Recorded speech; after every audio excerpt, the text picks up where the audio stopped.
So, you may or may not see this Christmas tree in the background.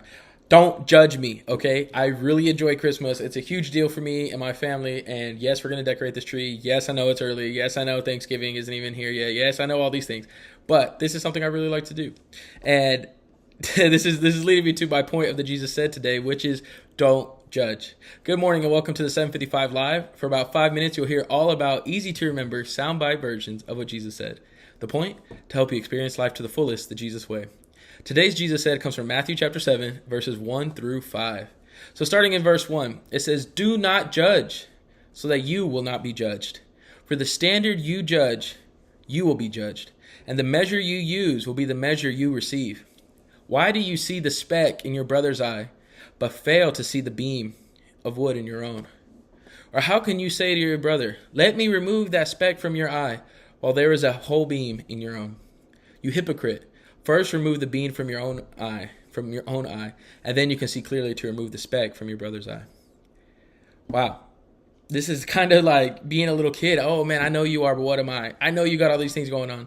I don't know about you, but when I was a kid, I tattled a lot on my siblings. When we did something, I would always try to make it seem like I had no part in it. Oh, it's like, yeah, I kicked them, but they bit me or whatever. I don't know what little kids deal with.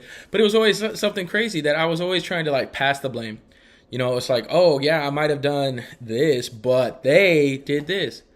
And Jesus said, don't do that. He said, don't judge.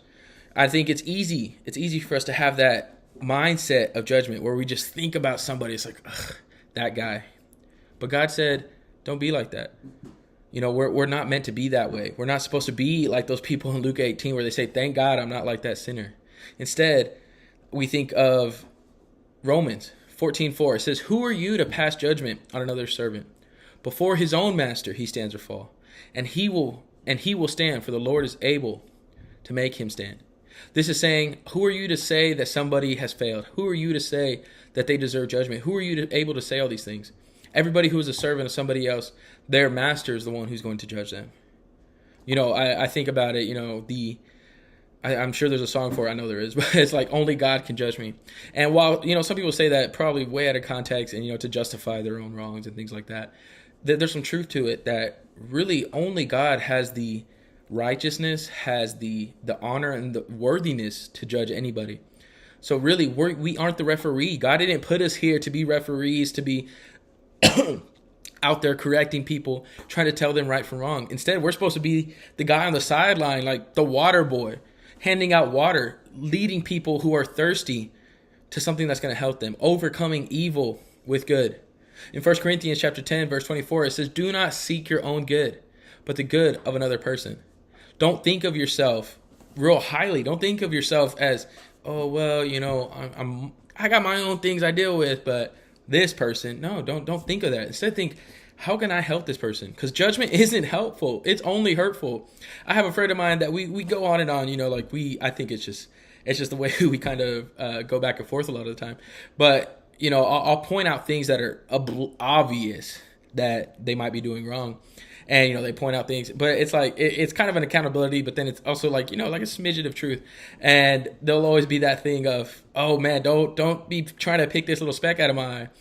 And, when they got like, you got this huge beam sticking out of yours. And there's some truth in that, is that it's always easier to see someone else's problem than it is to admit your own. But Jesus is saying, don't judge. Don't be out there thinking you're Jesus. Don't be out there thinking you have some right or honor or place of authority to pass judgment on somebody else, because Jesus said we don't. He does. And that's it. And that's it. That's really all there is to that statement. So Jesus said, don't judge. So how can you put that into action today? How can you allow your life to show the love of Jesus instead of the judgment of your own flesh, your own mind, your own self-righteousness? How can you be more like Jesus today? So thank you so much for listening. If you enjoy this, I hope you like, you comment, you share. Thank you so much for joining us. If you want to follow along with us, we all read the Bible together at bible.today.church.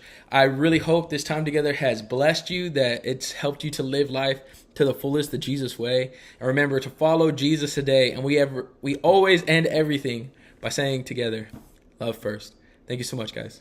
And yes, that is a Christmas tree. Yes, I am putting it up today.